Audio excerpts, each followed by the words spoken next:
Assalamualaikum warahmatullahi wabarakatuh. Bismillahirrahmanirrahim. Alhamdulillah wa la ilaha illallah wallahu akbar wa la khawla wa la quwata illa billahil aliyil azim.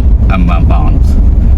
Allahumma salli ala sayyidina Muhammad wa ala alihi wa ashabihi wa man tabi'ahum bi ihsanin ila yaumiddin. Amma ba'd. Saudara-saudara kaum muslimin dan muslimat, sahabat-sahabatku yang dimuliakan Allah Subhanahu wa taala. Bersyukur kepada Allah Subhanahu wa taala atas segala limpahan rahmat, nikmat dan karunia-Nya kepada kita semua, sehingga kita diberikan kesehatan, kekuatan, keberkahan ilmu, keberkahan rezeki dan umur, sehingga kita bisa menikmati kehidupan ini dengan penuh kebahagiaan. Salawat dan salam semoga selalu tercurah kepada penghulu alam, contoh terbaik bagi kita semua, baginda Rasulullah sallallahu alaihi wasallam, dengan selalu mengucapkan Allahumma salli ala sayyidina Muhammad wa ala alihi sayyidina Muhammad. Sahabat-sahabatku yang dimuliakan Allah Subhanahu wa taala, dalam kehidupan kita selalu merenungkan hal yang namanya ekonomi, karena ini adalah faktor utama kita untuk beribadah kepada Allah Subhanahu wa taala. Orang yang kurang ekonominya, otomatis ia sibuk memikirkan hal keduniaan, sehingga boleh jadi melalaikan ia kepada beribadah kepada Allah. Jadi yang utama, pondasi yang utama, yang kuat yang kita miliki adalah ekonomi yang mapan, sehingga dengan ekonomi yang mapan itu kita bisa menikmati kehidupan dunia ini dengan beribadah kepada Allah dan mendapatkan suatu ketakwaan, keimanan yang kuat di sisi Allah Subhanahu wa taala. Maka bersyukur sahabat-sahabat kita, saudara-saudara kita yang memiliki harta, dianugerahkan harta oleh Allah yang banyak, berkah berlimpah. Gunakan harta tersebut di jalan Allah. Barang siapa yang berusaha mencari rezeki, mencari kehidupan ekonomi yang layak, dengan niat menunjang ibadahnya kepada Allah, dengan niat memperkuat keimanan dan ketakwaannya kepada Allah Subhanahu wa taala, insya Allah rezeki yang ia cari akan mendapatkan keberkahan. Keberkahan ia dalam mendapatkan rezeki, dan rezekinya bisa dimanfaatkan untuk kebaikan dalam beribadah kepada Allah Subhanahu wa taala. Sahabat-sahabatku yang dimuliakan oleh Allah Subhanahu wa taala, syukuri hidup walau sepahit apapun yang kita laksanakan, yang kita alami. Syukuri saja. Insya Allah dengan rasa syukur tersebut kita akan mendapatkan kedamaian, ketentraman, dan kebahagiaan jiwa. Karena banyak manusia yang lalai bersyukur kepada Allah. Ia hanya memandang sebuah nikmat itu berupa rezeki dan tidak memperkirakan bahwa dalam kesehatan dirinya, dalam apapun bentuk keadaan hidup dirinya, itu adalah sebuah rezeki yang besar. Selagi kita masih bernapas, kita bisa melakukan sesuatu pekerjaan, itu adalah syukur nikmat kesehatan yang luar biasa sekali. Karena rezeki itu bukan hanya sekedar uang dan uang, namun rezeki itu semua apa yang kita rasakan itu adalah rezeki. Siapa yang selalu bersyukur, maka Allah akan melipat gandakan syukurnya tersebut dengan kebaikan, kebahagiaan hidupnya di dunia. Kita memiliki uang yang banyak misalnya, namun kesehatan kita terganggu. Hal ini mengurangi satu kenikmatan. Jika kita mensyukuri, kebanyakan daripada kita ingkar akan syukur Allah, karena kita memandang hanya bentuk nikmat yang Allah berikan itu nyata berbentuk fasilitas keuangan, sehingga kita melupakan hal-hal lain yang patut kita syukuri dalam diri kita ini. Saudara-saudaraku, sahabat-sahabatku di mana saja berada. Karena kita hidup di dunia bukan untuk selama-lamanya. Hidup kita di dunia adalah suatu perjalanan panjang menuju negeri yang kekal abadi, yakni alam akhirat kelak. Maka alangkah baiknya kita gunakan umur kita dengan selalu beribadah, berusaha dan berdoa untuk meningkatkan kapasitas ketakwaan kita kepada Allah Subhanahu wa taala. Siapapun dia, siapapun orangnya, apapun jabatannya, kayakah ia, miskinkah ia, punya jabatankah ia, atau orang biasakah ia, semua itu layak memiliki kebahagiaan. Semua itu layak mendapatkan kebahagiaan hidup di dunia dan di akhirat. Jangan pikir orang yang bahagia hanya memiliki harta yang banyak di dunia, namun ia tidak memiliki kebahagiaan di akhirat. Tetapi perlu kita pikirkan bahwa kebahagiaan dunia adalah menunjang kebahagiaan akhirat, yakni kita gunakan harta kita di jalan Allah Subhanahu wa taala. Kita tidak pelit dalam pembangunan kemajuan agama-agama Allah, perjuangan agama Allah, beribadah, membantu, dan lain sebagainya. Karena semua apa yang diberikan Allah itu hakikatnya adalah penunjang dari amal ibadah yang akan kita laksanakan. Mau menuju ke akhirat dengan selamatkah, atau menuju ke akhirat nanti susah dan mendapatkan banyak halangan dan rintangan, tergantung pada diri kita. Kita punya ilmu, kita sampaikan ilmu, kita berikan ilmu kepada seseorang, walau hanya satu ayat kita berikan. Jika orang tersebut mengamalkannya dan terus diamalkan, maka akan bertambah dan bertambah kenikmatan itu. Sahabat-sahabatku yang dimuliakan oleh Allah Subhanahu wa taala, logika dalam kehidupan ini memang susah untuk dipahami dan dijelaskan secara detail, karena masing-masing mempunyai problema dan masalah-masalah kehidupan masing-masing. Ada yang orang bahagia dengan hartanya, namun ia merasa masih kekurangan. Ada orang yang sedikit mempunyai harta, namun ia merasa bahagia dan cukup, sehingga ia bisa mensyukuri nikmat Allah tersebut. Karakter manusia memang berbeda-beda. Jika seseorang telah menanamkan sifat pondasi agama yang kuat, dengan kekuatan tauhidnya, kekuatan akidahnya, insya Allah seberat apapun ujiannya, sekaya apapun ia, jika pondasi ditanamkan pada dirinya ketauhidan yang kuat, maka insya Allah ia akan menjadi hamba yang bertakwa kepada Allah Subhanahu wa taala. Karena penting juga di sini, selain kita memiliki harta yang banyak, tentu yang utama dimodali dengan tauhid yang kuat, keimanan yang kuat bahwa kekayaan yang dimiliki adalah hakikatnya titipan Allah Subhanahu wa taala yang diamanahkan kepada kita untuk kita gunakan dengan sebaik-baiknya. Kita diberikan ilmu, dengan ilmu itu Allah menitipkan kepercayaan kepada kita untuk menyampaikan yang hak, menyampaikan yang benar, menyampaikan yang salah. Dengan kita diberikannya satu kekayaan, dengan kekayaan itu kita diberikan amanah Allah untuk menjalankannya dengan sebaik-baiknya di jalan Allah sesuai aturan Al-Quran dan Sunnah. Semuanya mempunyai kategori dalam kelompok apapun yang kita miliki. Jadi sejatinya hidup ini tidak ada yang sulit kecuali kita yang mempersulit. Hidup ini sebenarnya tidak susah kalau tidak dibuat susah. Aturan dan ajaran baginda Rasulullah telah nyata terbentang di depan mata kita dengan jalan ihdinas siratal mustaqim, jalan yang lurus.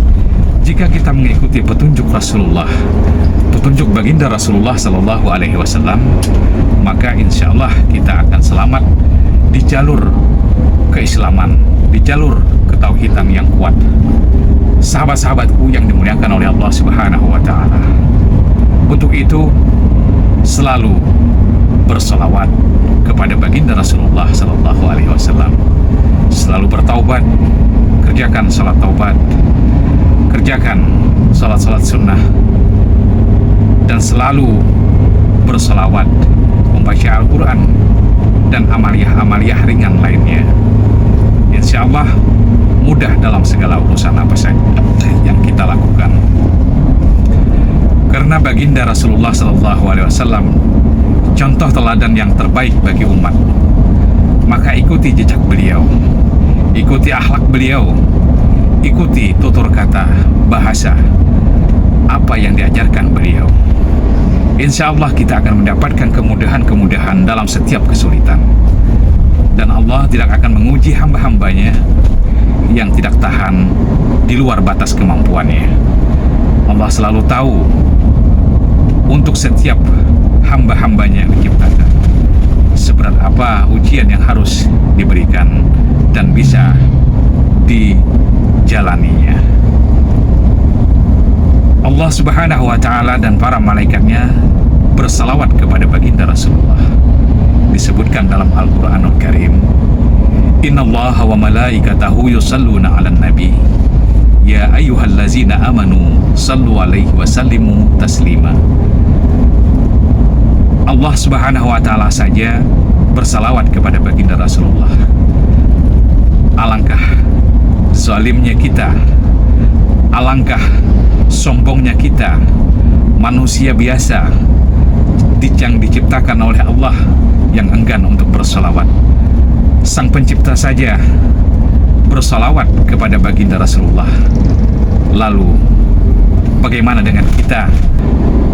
Utamakan salawat dalam kehidupan sahabat-sahabatku semua, karena salawat ini merupakan satu jalan kebaikan, pembuka hijab, pembuka terkabulnya setiap doa, dan banyak lagi di sana manfaat daripada salawat. Orang yang salawat bisa mendatangkan rezeki yang berkah berlimpah. Orang yang rajin bersalawat, doanya akan selalu diijabah. Namun sahabat-sahabatku semua perlu diketahui, setiap kita melakukan amaliyah, bukan hanya fadilah yang kita kejar. Karena jika kita mengejar fadilah dengan membaca atau mengamalkan suatu amaliyah, itu sama saja kita mengharapkan sesuatu yang bukan hak kita. Karena Allah Subhanahu wa Ta'ala mengetahui orang yang ikhlas dalam beramal, orang yang ikhlas secara lahiriah batiniah akan mendapatkan balasan sesuai apa yang ia amaliyahkan. Jika kita mengharapkan sesuatu dari amaliyah, maka itu hanya sekedar bacaan saja. Oleh karenanya saya selalu menyampaikan amaliyah ini bertujuan agar sahabat-sahabatku semua tidak lupa dan tidak lalai kepada Allah Subhanahu wa Ta'ala, walau hanya sedetik pun. Tujuan saya memberikan satu amaliyah ini agar sahabat semua dapat memperkuat keimanan dan ketakwaan kepada Allah Subhanahu wa Ta'ala, bukan mengejar fadilah dari amaliyah tersebut. Memang amaliyah itu semua memiliki fadilah, namun terkabul atau tidaknya itu tergantung dari Allah Subhanahu wa Ta'ala, karena ia pemilik amaliyah tersebut, karena ia maha pengabul dari setiap apa yang kita amaliyahkan. Jadi tujuan saya yang utama memberikan berbagai macam amaliyah ini pada dasarnya, pada hakikatnya adalah mengajak rekan-rekan semua, sahabat-sahabatku semua, untuk selalu mendekatkan diri kepada Allah Subhanahu wa Ta'ala, untuk selalu ingat kepada Allah Subhanahu wa Ta'ala, sehingga apa yang kita lakukan, apa-apa yang kita lakukan dalam bentuk kejahatan akan terhindar, karena kita merasa selalu diawasi oleh Allah Subhanahu wa Ta'ala. Ini tujuan yang utama amaliyah yang saya sampaikan. Karena dengan ini insya Allah lambat laun hati kita akan menjadi bersih, hati kita akan terhindar dari kekotoran-kotoran dunia seperti iri, dengki hati, dan lain sebagainya. Karena dengan beramaliyah kita kita mampu untuk menjadikan diri kita sebagai diri yang sejati, sehingga apa yang kita amaliyahkan itu membekas dalam hati kita. Dan insya Allah jika kita sudah ikhlas, ridho atas ketentuan Allah Subhanahu wa Ta'ala, tidak mengharapkan balasan atau fadilah dari semua amaliyah yang kita amaliyahkan, insya Allah apa yang kita doakan, apa yang kita hajatkan, Allah akan berkenan untuk menjawab semua permintaan kita. Dengan catatan kita harus lebih meyakinkan dalam diri kita, tidaklah satu amaliyah ini aku kejar fadilahnya, namun amaliyah ini adalah makanan rohaniah saya, sehingga dengan saya beramaliyah seperti ini, hati saya selalu dekat dengan Allah, selalu dalam pengawasan Allah, selalu dalam penjagaan Allah. Ini orang yang mantap jiwanya, mantap pemikirannya, sehingga dengan amaliyah itu bertambah kuat dan yakin, ketauhidannya mantap, ketakwaan dan keimanannya kepada Allah semakin meningkat. Ini yang kita harapkan, dan inilah tujuan utama saya untuk memberikan satu amaliyah.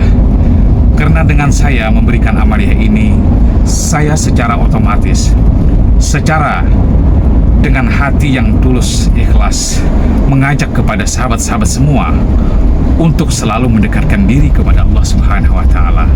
Tidak lupa, tidak lalai mengenali hakikat diri kita yang sebenar-benarnya, hingga kita bisa mengenali roh kita. Dengan amaliyah inilah kita mampu untuk membuka tabir-tabir kepalsuan yang ada dalam diri kita, yang selama ini menjadi batu pendinding, hijab yang sangat besar, yang secara tidak langsung, tidak kita sadari, menghijab hubungan kita dengan Allah Subhanahu wa Ta'ala. Jadi saya berikan terus amaliyah-amaliyah. Bagi yang ia istiqomah, maka insya Allah ia akan mendapatkan kebahagiaan rohaniyahnya tersendiri, sehingga ia mampu untuk memberikan yang terbaik kepada kehidupan dirinya sendiri. Ia mampu mendekatkan diri kepada Allah Subhanahu wa Ta'ala, sehingga ibadahnya, sholatnya rajin, istighfarnya rajin, sholawatnya rajin. Karena apa? Karena hatinya selalu haus, selalu pengen menerima amaliyah-amaliyah kebaikan ini, maka ia tidak lagi mengharapkan balasan dari apa yang ia amaliyahkan. Hakikat tujuan amaliyah ini memang di sana ada embel-embel fadilahnya.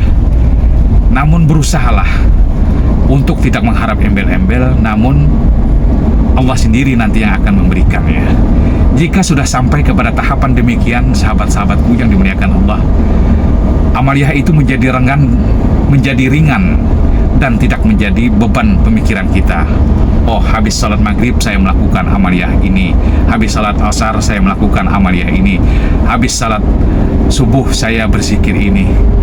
Sehingga jika kita tidak mengharapkan fadilat-fadilat dari amaliyah tersebut, hati kita tidak merasa terbebani atau terganggu dengan amaliyah. Kita laksanakan syukur, kita tidak melaksanakan, tidak menjadi beban dalam pemikiran kita. Inilah yang utama, sahabat-sahabatku yang dimuliakan oleh Allah Subhanahu wa Ta'ala. Jadi seyogyanya kita selalu menikmati kehidupan ini dengan sebaik-baiknya, dengan penuh rasa syukur dan ketakwaan kita kepada Allah Subhanahu wa Ta'ala. Karena bertakwa itu merupakan satu pondasi yang sangat utama. Takwa merupakan suatu bekal yang utama, yang paling utama untuk menuju kebahagiaan hidup di dunia, terlebih di akhirat kelak. Dengan takwa kita mampu menghindarkan perbuatan keji dan mungkar, sehingga dengan berbagai macam amaliyah yang kita lakukan tidak merasa terbebani atau itu merupakan satu tugas kewajiban amaliyah. Tidak seperti itu. Karena orang yang sudah melakukan hal demikian merasa sejuk dan tenang hatinya, karena pondasi keimanan dan ketakwanya kuat. Ibadah yang dilakukannya semata-mata karena Allah Subhanahu wa Ta'ala. Semoga bermanfaat. Lebih kurang saya mohon maaf. Wabillahi taufiq wal hidayah. Wassalamualaikum warahmatullahi wabarakatuh.